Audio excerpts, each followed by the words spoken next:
Merci Seigneur. C'est vrai qu'il n'y a rien qui est fait sans sa volonté, rien qui est fait en vain. Tous les cantiques chantés et puis les témoignages, c'était préparé d'avance. Moi j'espère de tout mon cœur ce soir que vous allez être bénis. Moi personnellement j'ai été béni, j'ai reçu ma bénédiction à travers les témoignages. Je vous le dis de la part de Dieu, il y a la sœur qui a témoigné là par rapport à son fils qui était malade. Et puis quand elle a parlé de 5 piqûres et d'insuline, bon ben voilà, on a tous compris ce que c'était. Puis moi aussi j'ai mon petit qui est malade aussi, il a du diabète aussi. Il a 9 ans, et puis l'année dernière il est tombé malade. La sœur parlait de début de dépression, c'est difficile. Voilà, quand ça nous tombe dessus c'est difficile. Moi c'est vrai que comme on a su que mon petit était malade, quand on l'a rentré à l'hôpital, j'ai commencé à perdre mes cheveux. Il a fallu que je prenne un traitement, voilà, ça tombait comme ça. Il est sorti aussi avec 5 piqûres par jour d'insuline, il a son capteur voilà. Comme Pierre aussi sur le bras, là, il a plus de 3 grammes là Pierre, c'est ça, 3,49 grammes. Ben voilà, enfin bref. Et puis là il en a un petit peu moins et il est à 3 piqûres là, 3 piqûres par jour. Il va avoir 10 ans là, le 1er septembre. Mais dans le témoignage, j'ai été encouragé. Parce qu'elle a dit peut-être que s'il n'aurait pas été malade, il n'aurait peut-être pas rencontré le Seigneur. Et puis moi, ça m'a encouragé dans mon cœur. Je vous le dis de la part de Dieu, ça m'a encouragé. On ne sait pas, on veut qu'il n'y a rien qui nous arrive, vous comprenez bien. On veut qu'il n'y a rien qui nous arrive. Mais voilà, il y a des choses dans la vie qui se passent. Mon petit, moi, j'aurais pas voulu non plus qu'il est malade. C'est compliqué aussi, on connaît ça, c'est vrai. Depuis 1 an, nous, on est dans les voilà, tous les 2 mois, là, il faut l'emmener à l'hôpital, les visites. Et puis, c'est pas évident. On veut que rien nous arrive. Mais voilà, c'est comme ça. Mais ce soir, je vous dis de la part de Dieu, j'ai été encouragé. De la part du Seigneur. Voilà, on le met dans les mains du Seigneur. Et puis si c'est comme ça, mais le désir de nos cœurs à nous, moi c'est mon petit, il est petit encore. Mais si le Seigneur tarde à venir, et ben quand il va grandir, je voudrais aussi qu'il prenne cette décision. Puis qu'il sert aussi le Seigneur de tout son cœur. Alléluia. Voilà, gloire au Seigneur. Moi, je ne sais pas si vous êtes bien assis ce soir. Je n'en ai pas pour longtemps. Voilà, on va essayer de faire rapide. Accordez-moi 10 minutes. Le message, j'ai eu un petit mot sur mon cœur il y a quelques jours. Et puis cet après-midi, j'avais juste noté la pensée du message. Et cet après-midi, je me suis mis chez moi. Et puis j'ai écrit le message. Donc voilà, je vais faire ça rapidement. Mais je voudrais, moi, essayer de vous faire comprendre quelque chose. Ce que le Seigneur m'a fait comprendre dans mon cœur. Et je l'ai écrit. Je l'ai écrit cet après-midi. Les serviteurs de Dieu savent. Quand des fois on a apporté un message 1 fois, 2 fois, 3 fois, des fois voilà, on n'est plus à l'aise. Mais là, voilà. Ça sort du choix, c'est tout chaud, c'est cet après-midi. Alors voilà, il y a peut-être plus tard avec le temps, on essaiera de remettre des notes. Mais je vous le dis tel quel. Moi j'ai marqué ça. Est-ce que vous êtes bien assis? Parce que c'est ça le message ce soir. Voilà, c'est ça le message. Dans Matthieu chapitre 20 et verset 20, il y a une maman, elle va faire une demande à Jésus. Et puis il a été question beaucoup d'enfants ce soir. C'est pas le message, mais on a écouté beaucoup les enfants. Et puis il y a une maman, elle vient vers Jésus, vous voyez ce qu'il est dit, écoutez. Alors la mère des fils de Zébédée s'approcha de Jésus avec ses fils et se prosterna pour lui faire une demande. Il lui dit, que veux-tu? Et elle va répondre, ordonne, lui dit-elle, que mes 2 fils que voici soient assis dans ton royaume, l'un à ta droite et l'autre à ta gauche. Et puis moi j'ai marqué ça, quelle belle demande. Quelle belle demande de la part d'une maman, Seigneur. Elle va vers Jésus et puis elle va lui dire, j'ai une demande à te faire. Placer ses enfants entre les mains du Seigneur, bien que ce n'étaient pas des petits bébés, ces enfants. Mais elle les place dans les mains du Seigneur. Elle dit, ordonne que mes 2 fils, là, ils soient assis dans ton royaume. L'un à ta droite et l'autre à ta gauche, Seigneur. Quelle belle demande. Et puis moi j'ai marqué ça. Où es-tu assis? Voilà, c'était simple le message. Moi, voilà, c'est pas compliqué. Ça résonnait comme ça dans mon cœur. Et puis j'ai dit, Seigneur, voilà la direction, c'est ça. Alors le message, c'est ça. J'ai écrit quelques petites notes et puis je vais vous les partager. Où es-tu assis ce soir? Alors tu vas me répondre à la réunion, oui, bien sûr. Mais pas que. Et puis on regarde dans la parole de Dieu, il y aurait plein. Et puis les serviteurs de Dieu vont voir plein d'autres personnes que moi j'ai écrit. Il y a plein de personnes dans la parole de Dieu qui ont été assis à des places et des endroits différents. Et puis, chaque personne qui est assise à une place ou un endroit différent pourrait être un message. Mais moi, j'en ai choisi que quelques-uns.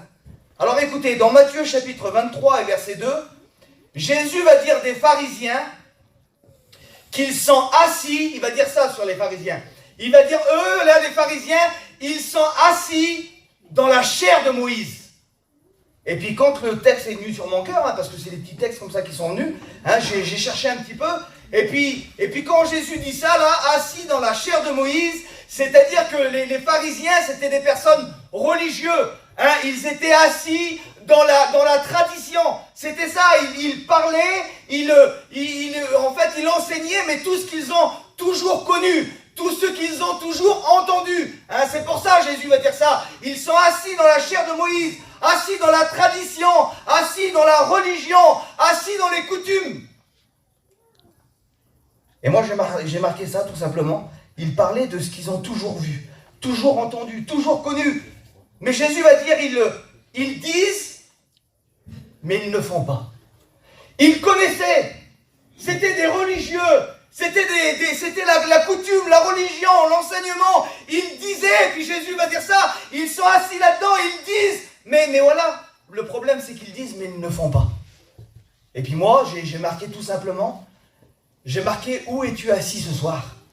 Est-ce que tu es comme ces pharisiens, je vais dire ça comme ça, assis dans la religion, assis dans des coutumes, à toujours avoir, écoutez, des fois on est là, on est dans l'église des années, et puis on écoute, on sait, on a été élevé dans les réunions, on parle de ce qu'on connaît, tu peux parler de Jésus, tu peux parler de la parole de Dieu, tu sais ce qu'il faut faire et ce qu'il ne faut pas faire, mais parfois on le dit et on ne le fait pas.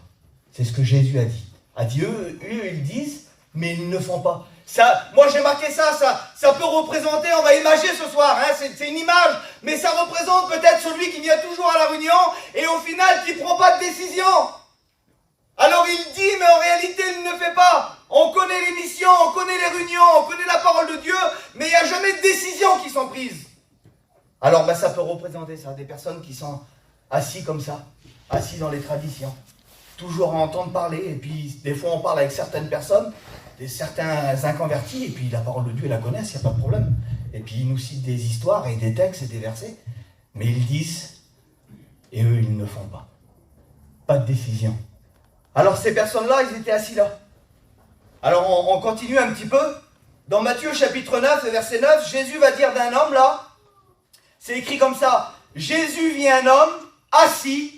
Alors il y en a qui étaient assis dans la chair de Moïse, là, les traditions, les religieux, et puis cet homme-là, la Bible dit qu'il était assis au bureau des péages.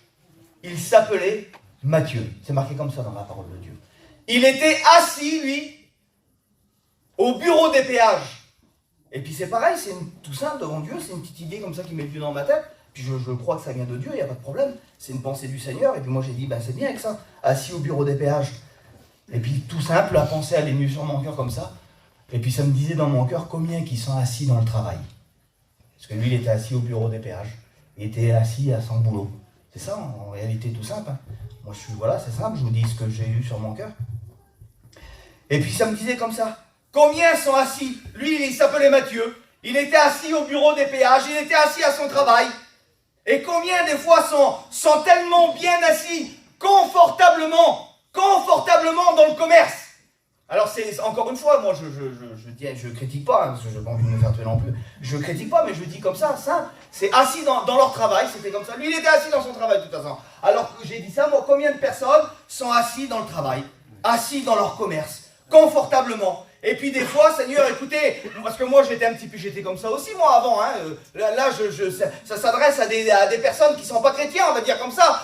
Après, si tu le prends pour toi, c'est le Saint-Esprit, il ne prend pas, lui, il sait faire comprendre les choses dans les cœurs. Mais moi, quand j'étais pas chrétien, je me disais ça, moi. Si je viendrais chrétien, et combien se sont posés déjà cette question par rapport au travail, parce qu'on est assis dans un confort, ça fait des années qu'on pratique toujours la même chose, et puis voilà, c'est une routine. Et puis on se dit, si on vient à Dieu, si on vient chrétien, eh ben là, je mange plus. Je mange plus, fini, terminé. C'est vrai, hein. Je pense que tous les hommes se l'ont dit à un moment ou à un autre, avant d'être chrétien. Comment je vais faire? Ça me plaît bien les choses de Dieu. Mais voilà, il y a mon travail. Puis mon travail, et voilà, j'ai mes affaires. Et comment je vais faire? Quelle peur! Je vais plus manger, je vais plus y arriver. Et puis là, quand j'étais en train de marquer ça, là, il y a le texte de Psaume chapitre 34 et verset 10. Il dit que les lionceaux éprouvent la disette et la faim. Ça veut dire que le petit lion, lui, oui, il a faim. Oui, il recherche sa nourriture, il chasse. Et des fois, il n'a rien, il trouve rien parce qu'en réalité, il est seul. Alors le lionceau éprouve la disette et la faim. Mais celui qui cherche l'Éternel, il n'est privé d'aucun bien. Beauté Seigneur. Alors, ça veut dire que tu n'as pas à avoir peur. Les lionceaux, ils éprouvent la disette et la faim. C'est la Bible qui le dit. Mais ceux qui recherchent l'Éternel, ils ne sont privés d'aucun bien. Ben moi, quand je suis venu à Dieu, j'ai toujours mangé. J'étais il y a quelques jours, mon oncle qui a regardé, il y avait plein de serviteurs, vous savez ce qui nous est arrivé, et puis mon oncle était auprès de moi. Et puis mon oncle, il n'est pas chrétien, et puis il y a un groupe de nous, de pasteurs, qui étaient là. Et puis il se tourne vers moi et il dit « Est-ce que tu as remarqué ?» J'ai dit « Quoi, mon oncle ?» Eh bien, les pasteurs, ils ont tous des gros ventres. Je dis « C'est parce qu'ils mangent bien. » Voilà, c'est pour rigoler, mais c'est pour dire qu'un chrétien, il ne meurt pas la faim. Il ne mendie pas sans pain. Le Seigneur, il est toujours là, il est prêt à l'aider. Et pourtant, il y en a qui sont comme ça. Alors c'est pour ça que je te pose la question, où tu es assis ce soir? Peut-être que tu es assis à ton travail. Hein, c'est spirituel ce que je vais te dire, mais assis dans ton commerce, et puis c'est peut-être ça qui te tient assis. Il y en a que c'est les traditions, il y en a que c'est d'être religieux, et puis il y en a que c'est ça, il est assis au bureau des péages.